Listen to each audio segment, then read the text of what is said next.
Bienvenidos a Rumbo Minero. Bienvenido, César, ¿cómo estás? ¿Cómo estás, Jorge? Bien, lamentamos desde esta tribuna, desde el canal Rumbo Minero, lamentando, por supuesto, la partida de don Óscar González Rocha, toda una eminencia en lo que es Sauder, en lo que es la minería en el Perú, un gran empuje que le dio, por supuesto, a proyectos muy importantes en Sauder, ¿no? Una personalidad que hemos conocido tanto tú y yo como todo el equipo de Rumbo Minero, que lo hemos seguido, y además apreciando su alto conocimiento y su cordialidad y su disposición para enseñarnos todos los secretos de cómo llevar adelante una empresa de esa envergadura como fue Sauder Perú.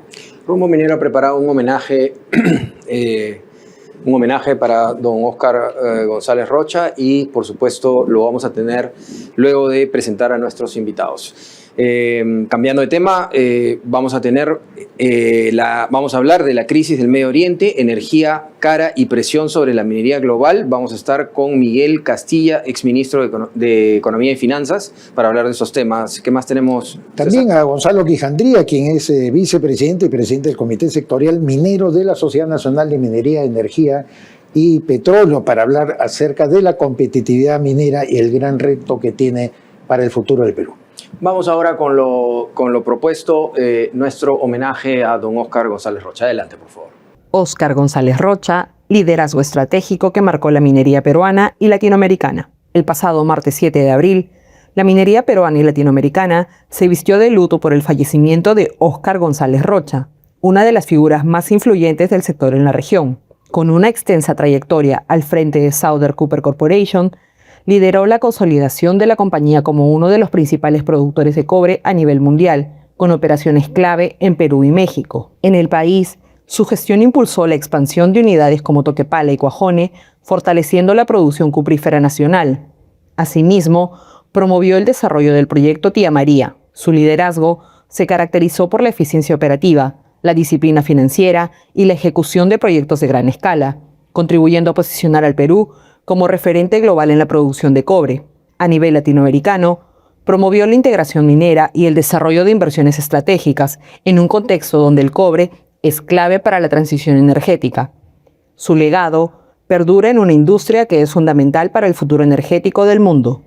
Bien, ya se encuentra en nuestras instalaciones del canal Rumbo Minero Gonzalo Quijandría, presidente del Comité Sectorial Minero de la Sociedad Nacional de Minería, Petróleo y Energía. Hola, Gonzalo, ¿cómo estás? Bienvenido a Rumbo Minero. Muchas gracias, Jorge, César. Muchas gracias a ambos por la oportunidad.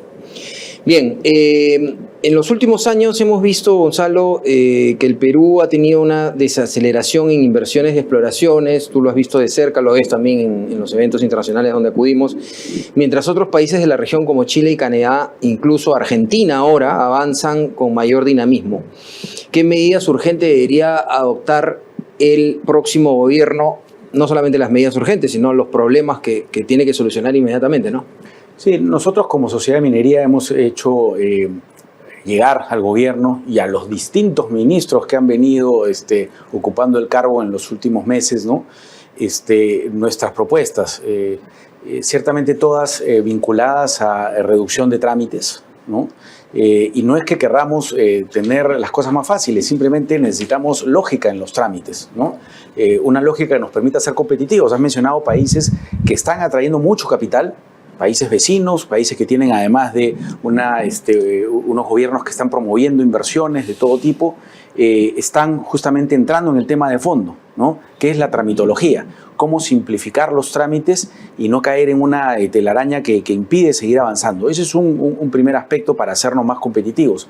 Un segundo aspecto, obviamente, tiene que ver con no perder las fortalezas que tenemos, estabilidad macroeconómica, pero sobre todo un régimen que hoy cumple más de 30 años y que ha logrado lo que estamos viendo en todo el país, es decir, un conjunto de proyectos de primer nivel que están operando en el Perú y que a veces esta vez no somos conscientes porque están en las zonas más apartadas del país, con los operadores más grandes que hay en el mundo. Y cuando uno ve, ¿no?, desde lo que teníamos antes, algunas operaciones de Sauder, Yanacocha, que apareció y era mucho más grande de lo que pensaban, pero de pronto comienzan Antamina y comienzan Toro Mocho, Las Bambas, Quellaveco, y es una línea hacia arriba. Es un cuadro real, Gonzalo, innegable, pero en el sector también existe preocupación y me parece legítima. Desde que Newmont, por ejemplo, anunció de que Yanacocha Sulfuros ya no era particularmente su interés en este momento, y en su etapa de diseño safranal, que lo tenía Teck, que está destinada a aliarse con Anglo American y convertirse en un gran holding de explotación cuprífera, deja Safranal, nuestro segundo gran proyecto cuprífero en Arequipa, para irse a Quebrada Blanca en Chile y desarrollarlo, y lo anuncia bajo esa perspectiva. ¿Es para preocuparse o no? Por supuesto, o sea, porque la pregunta es ¿qué está pasando, no? Claro. Y lo que está pasando es que se está graficando claramente lo que siempre decimos, ¿no? Competimos, pues. Siempre hablamos de mantener la competitividad, es justamente eso. O sea, tanto Quebrada Blanca u otros proyectos que hay en Chile o Argentina compiten con nuestros proyectos, ¿no? Y compiten en la creación de puestos de trabajo, en la atracción de capital y en todo lo demás que trae un proyecto. Entonces, nada más gráfico que eso. Tienes grandes operadores que van a tener que tomar una decisión y dicen Perú o Chile, Perú o Argentina, ¿no? En este momento la estabilidad que ofrecen ambos gobiernos es mayor que la que ofrece nuestro gobierno acá. Estamos en plenas elecciones, es cierto, y vamos a ver qué más da. Los próximos meses pueden ser de mucha incertidumbre, pero esos son los momentos en que los inversionistas toman las decisiones. Justamente hablando de ese tema, habiendo bajado en algunos rankings el Perú con respecto a la inversión en minería, ¿cuáles son esos temas, digamos, neurálgicos, importantes, que marcan la pauta para caer en algunos rankings como hemos caído, ¿no? Sí, ahora cuando uno comienza a mirar el ranking Fraser, se habla mucho que hemos caído por interés geológico. No, lo que pasa es que tenemos una cartera tan grande ya descubierta y que lo que requiere es que se invierta en esos proyectos, y para eso necesitamos estabilidad política, legal, sobre jurídica, todo. política sobre todo, efectivamente, porque la económica la tenemos, por suerte. Pero ya hace menos atractivo venir a explorar nuevos, porque tienes una cartera enorme ya explorada. Eso es cierto, hay una cartera muy grande ya explorada, y lo urgente ahorita, digamos, es ponerlos en funcionamiento. Pero lo importante es explorar más, porque esas carteras se acaban. Hace unos años teníamos un pipeline seco. Es decir, tenemos que seguir atrayendo constantemente inversiones. La minería tiene que ser esa máquina que permanentemente está reponiendo recursos. Y para eso necesitamos la exploración y la geología. Y por eso es tan grave lo que ha hecho la Comisión de Energía y Minas del Congreso hace unas semanas, de pretender cambiar mediante un dictamen que por suerte no ha sido aprobado todavía en el Pleno, pero que es una amenaza tremenda dando Las vueltas falsas ahí. concesiones ociosas. Hablando de esa falacia de las concesiones ociosas. O sea, lo único ocioso son las personas que no han leído la data. O sea, la data es muy clara. Hay trabajo y hay inversión desde el minuto 1 en cada una de esas Pero concesiones. claramente quieren boicotear la minería legal. Claramente. Claro, o sea, ahí hay un interés evidente, ¿no? Cuando te dicen que un proyecto toma 40 años y tienes una vida de las concesiones en el país de 30 años, hay un problema. Todavía nos falta tiempo, tenemos que correr para de alguna manera sacar los proyectos antes de tiempo, pero acá lo quieren reducir a 15. O sea, ya no es que corras, ahora es haz lo imposible. Entonces, si uno no puede hacer un proyecto formal, sacar los permisos, conseguir las tierras, llegar a un acuerdo con comunidades, si es que comunidades consulta previa y todo lo que eso demora, que uno lo pone año tras año, lo que va a ocurrir es que como nadie puede sacar un proyecto, solamente lo van a poder hacer minería aquellos que no tienen que sacar ningún permiso, ni que comprar ninguna tierra. Ilegales. Pero Los justamente ilegales. tenemos el problema de la ilegalidad, que es justamente lo que nos quita también la visión de competitividad, ¿no? Acá en Amanecer Minero, que es nuestro noticiero de rumbo minero que empieza en la mañana, estábamos reportando hace pocos días cómo en Brasil, en Argentina, el proceso de fusiones, de interés, además de promoción del Estado para la inversión minera, es una cosa tan clara. Pero nosotros antes tenemos una agenda en la que hay que resolver la minería ilegal, hay que resolver la inestabilidad política, la incertidumbre, la tramitología, todo lo que has mencionado. Según Iván Arenas, nuestro comentarista de minería y sociedad, aquí también en Rumbo Minero, si nosotros perdemos en la recuperación los 10 años que son el superciclo que se anuncia que vamos a tener, perderíamos todo. Entonces la invocación tiene que ser mucho más contundente. Lo acabas de decir, estamos en esta discusión en el momento del superciclo, cuando todos deberíamos estar sacando proyectos formales, ¿no? Esos que traen impuestos, que traen puestos de trabajo. Lo que estamos tratando es de cambiar el régimen por completo para entregárselo a ilegales, a informales. Claro. Bueno, por una cuota política. Pero es una irresponsabilidad tremenda, ¿no? Porque piensan que ahí hay además un capital político y no lo hay. El gran capital político está en la minería formal. La minería formal son 250.000, tal vez más, puestos de trabajo simplemente en planilla de las mineras, más 8 puestos en empresas, digamos, que prestan servicios por cada puesto que genera la o sea, no son minera. Muchos los de la minería. Millones, somos más. Claro, pero no son muchos los de la minería ilegal y un dato importante es que se pierden 7.000 millones, se ha calculado 7.000 millones de soles en impuestos de la minería ilegal. O sea, ahí está chocando directamente, no siendo una gran mayoría, están chocando directamente con las regiones, con los cánones y con todo lo que es importante para el desarrollo del país, ¿no? Este proyecto o dictamen de concesiones acaba con el canon futuro, definitivamente, y en el corto plazo. Uno, no se va a poder desarrollar ninguno de los 63.000 millones de dólares en inversión. Y las reservas de los que están operando se van a ir acabando. No va a haber nueva inversión porque no puedes invertir si sabes que no puedes sacar los permisos. Y al acabarse los recursos, lo que se va acabando directamente es el canon. Claro. Los impuestos de los que viven en las regiones. 70% de los ingresos para la región Apurímac son los de una operación formal. Muy bien, Gonzalo. Siempre se nos queda corto el tiempo.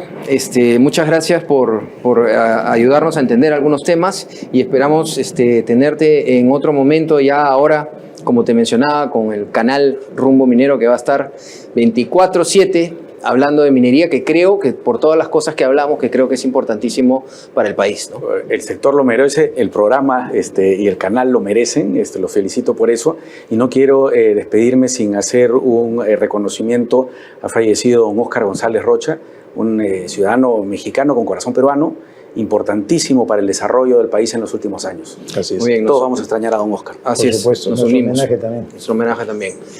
Muy bien, vamos a cambiar un poco de tema, mencionarles que ya viene la feria Expomina. Entren ustedes a www.expominaperú.com, 1.250 stands, 99% ya vendido, convirtiéndose en la quinta feria más grande en cantidad de stands en el mundo. Pueden tomar todavía algunos stands entrando a www.expominaperú.com. Ahora nos vamos a pausa comercial y regresamos. Expomina Perú, gran feria minera en septiembre. Separa tu stand en la feria minera más grande del Perú. Expomina Perú 2026, el gran punto de encuentro de la industria minera. Más de 1.250 stands, 80.000 asistentes y 9 foros internacionales que abordarán temas claves del sector y los proyectos mineros más importantes de América. La feria minera peruana top 5 mundial según análisis de Ipsos. Haz negocios con el sector minero. Separa tu stand en www.expominaperú.com. En nuestro bloque América Mining nos encontramos en nuestros estudios del canal Rumbo Minero con José González, editor internacional de la revista Rumbo Minero. José, ¿cómo estás? Muy bien, Jorge, gracias. Encantado siempre estar con ustedes. Seguimos viendo el tema internacional que nos vuelve locos. El presidente Trump anunció a pocas horas que se venciera su ultimátum para devastar Irán, una tregua de 2 semanas.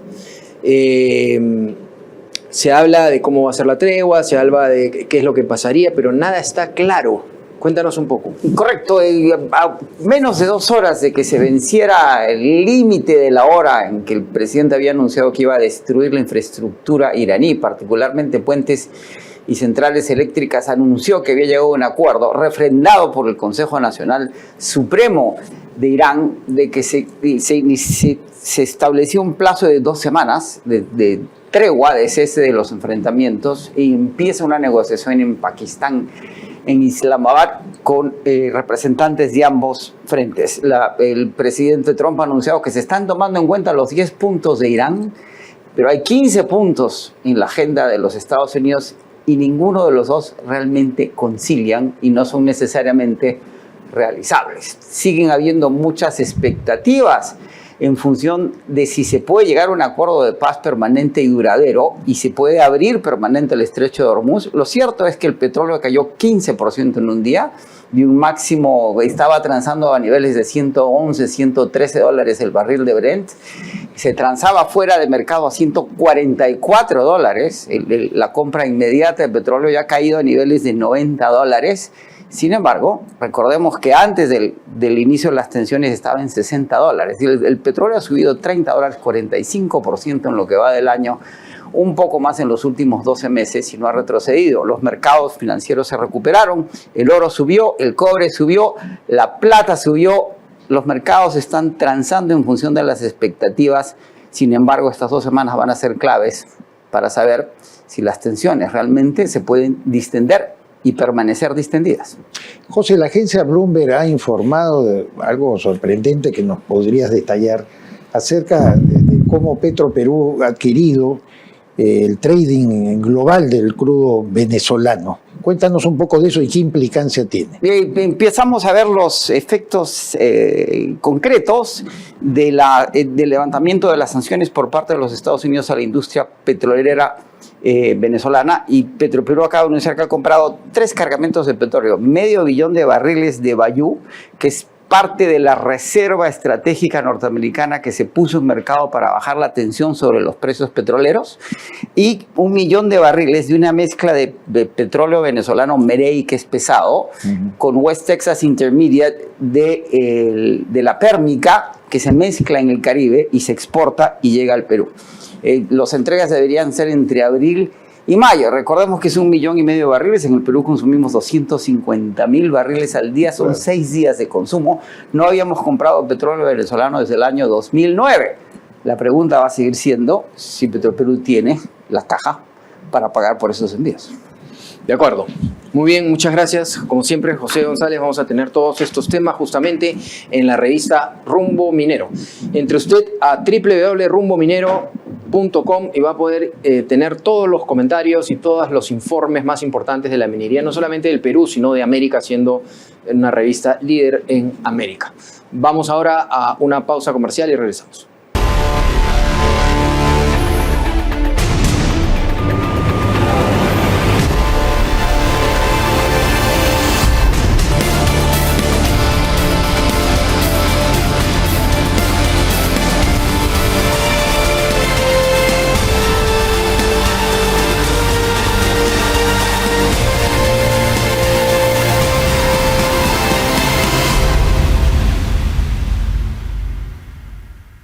Bien, como habíamos anunciado, nos encontramos ya en las instalaciones de nuestro canal Rumbo Minero con Luis Miguel Castilla, exministro de Economía y Finanzas y director en Vidensa Instituto.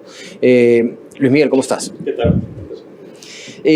Cuéntanos la escalada, empecemos por la escalada del conflicto con Irán, porque eso lo tratamos mucho, pero hay varias aristas y varias maneras de ver cómo nos puede perjudicar. ¿Qué piensas tú sobre cómo impacta este escenario internacional en la economía importadora de combustibles como la peruana y qué medidas debería tomar el país para mitigar los shocks externos? Porque lamentablemente ya sabemos los 40,000 barriles, que 20,000 se exportan todavía y nosotros consumimos 240,000 al día, ¿no? Entonces no alcanza y sí nos afecta lo de afuera. Sí, ciertamente, ¿no? Hay un estudio muy conocido del MEF que dice que el crecimiento económico depende un 60% de factores externos y 40% de factores domésticos. Y dentro de ese 60% el precio de los commodities afecta o para bien o para mal. En este caso lo que hemos visto ha sido pues, una montaña rusa, digamos, una volatilidad brutal hasta el día, digamos, un par de días atrás.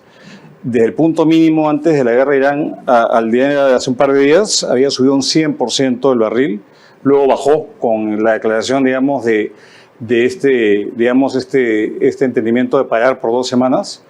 Y esto no solamente jala el precio de los combustibles, sino jala otros que son muy sensibles, el precio del flete, del transporte, y estamos viendo que había un incremento de 60% y 50% respectivamente del precio de los fertilizantes y la urea que importamos. Entonces, esto me hace acordar un poco al impacto que tuvo la guerra en Ucrania y cómo nos afectó una inflación importada que, digamos, hizo que no cumplíamos la meta de inflación y que estuviéramos por encima del rango meta. En esta ocasión, yo creo que hay incertidumbre. No creo que la economía norteamericana, digamos, aguante un proceso bélico tan largo, habida cuenta que están ellos en año electoral y que esto perjudica obviamente al Partido Republicano, ¿no? Entonces yo creo que esto va a ser temporal, yo creo que sí nos puede afectar. ¿Y qué hacer al respecto?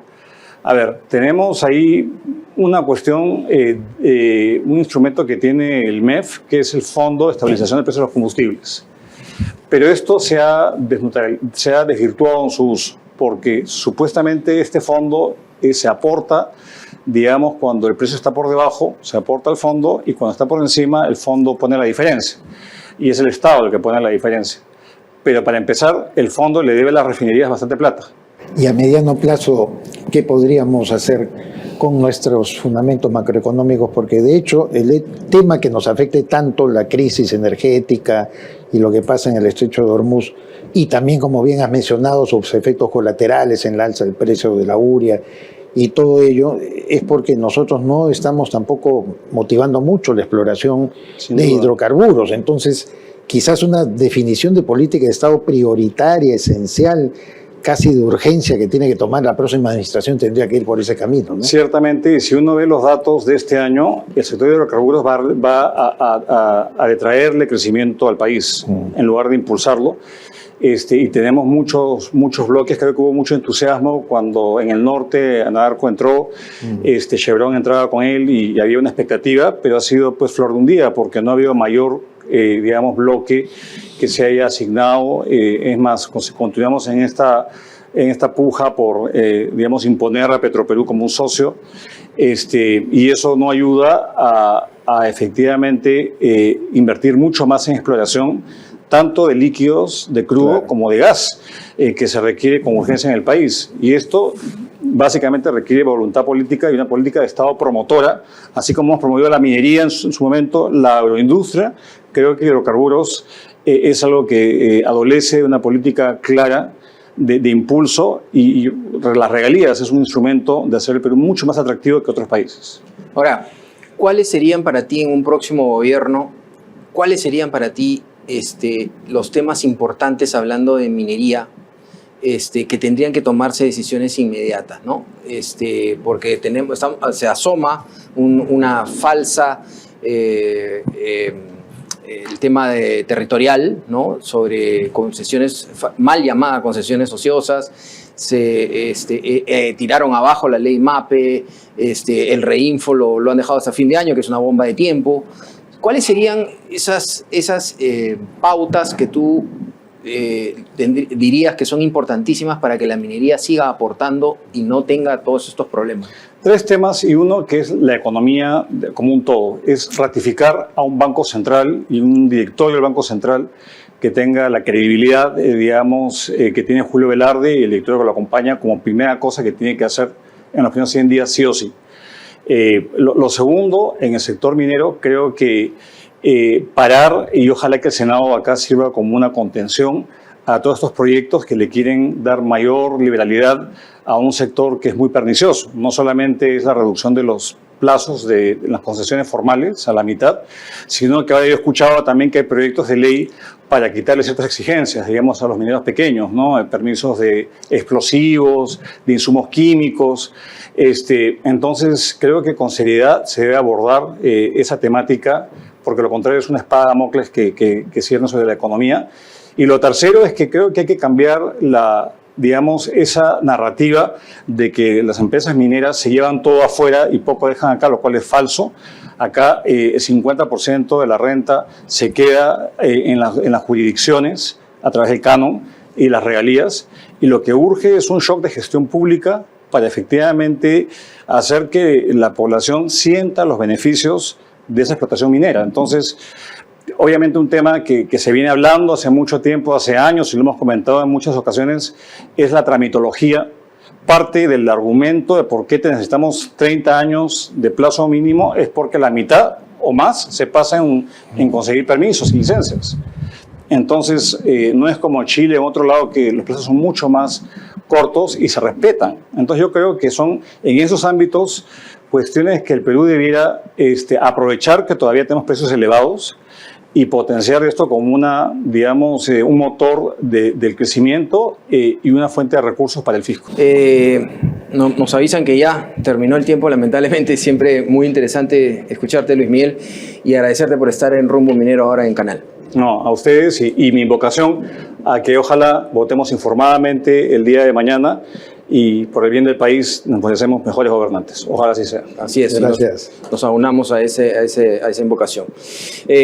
Vamos ahora con nuestra bloque Minería y Sociedad, pero antes tenemos la revista Rumbo Minero. Usted entra a www.rumbominero.com.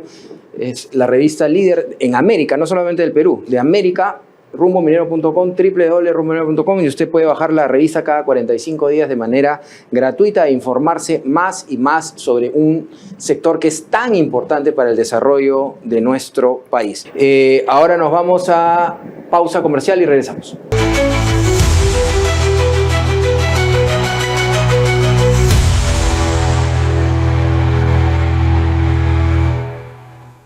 Bien, en nuestro bloque de los aliados estratégicos, los proveedores, nos encontramos con Julio Molina, presidente ejecutivo de Komatsu Mitsui. Julio, ¿cómo estás? Bienvenido a Rumbo Minero. Muy bien, muchas gracias Jorge, gracias César por la invitación. Cuéntanos, a lo largo de estos 30 años ya, ¿cuáles han sido los hitos más importantes en Komatsu en el Perú y cómo han contribuido con el desarrollo de nuestro sector minero?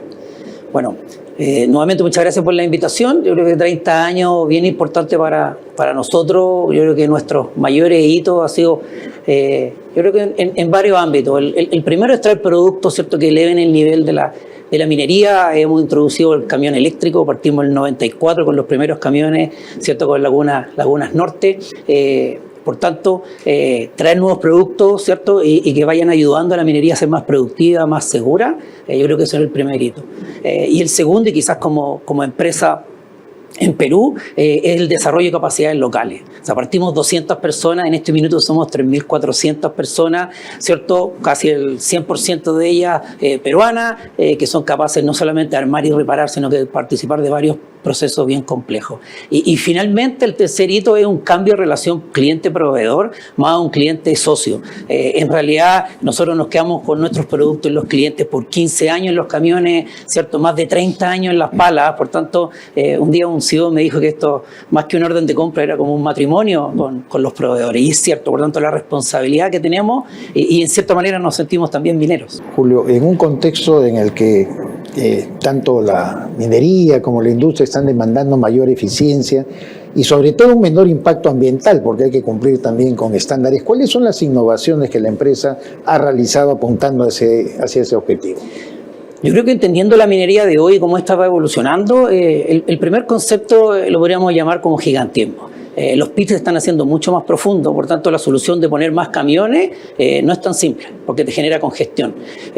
Por tanto, hoy hemos ido con camiones más grandes, y les conté que en Barrick partimos con camiones de 200 toneladas. Los camiones que tenemos ahora son de 400 toneladas. Entonces, no solamente el camión, necesitamos tener la pala más grande. Por tanto, también tenemos en este minuto la pala más grande del mundo, cierto que ya pusimos la primera unidad en Antamina, bueno, eso es público, y vienen otras más en otros clientes.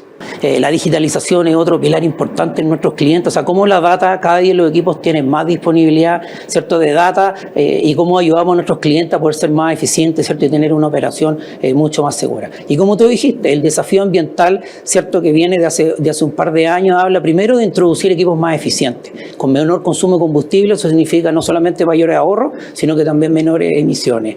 Vamos a pasar a una etapa de equipo híbrido en este minuto, ¿cierto?, para posteriormente, seguramente más a principios de la siguiente década, movernos equipos full eléctricos.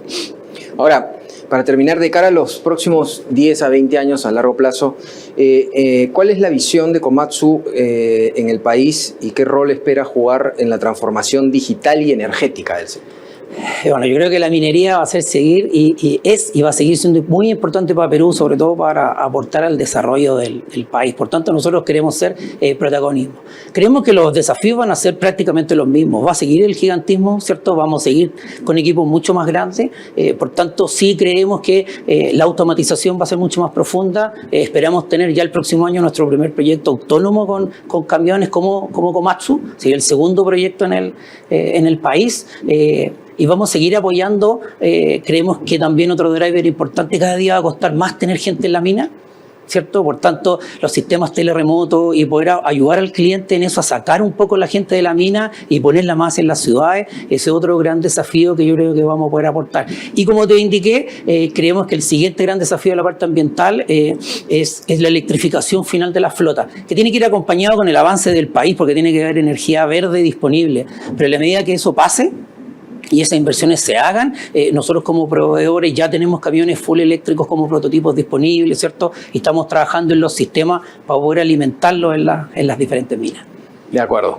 Muy bien. Primero que nada, felicitaciones por la gestión y muchas gracias por haber compartido con nosotros Julio Molina, presidente ejecutivo de Komatsu Mitsui. Muchas gracias por estar con nosotros. Muchas gracias. Bien, vamos a mencionar ahora, vamos a ir a una pausa comercial y regresamos.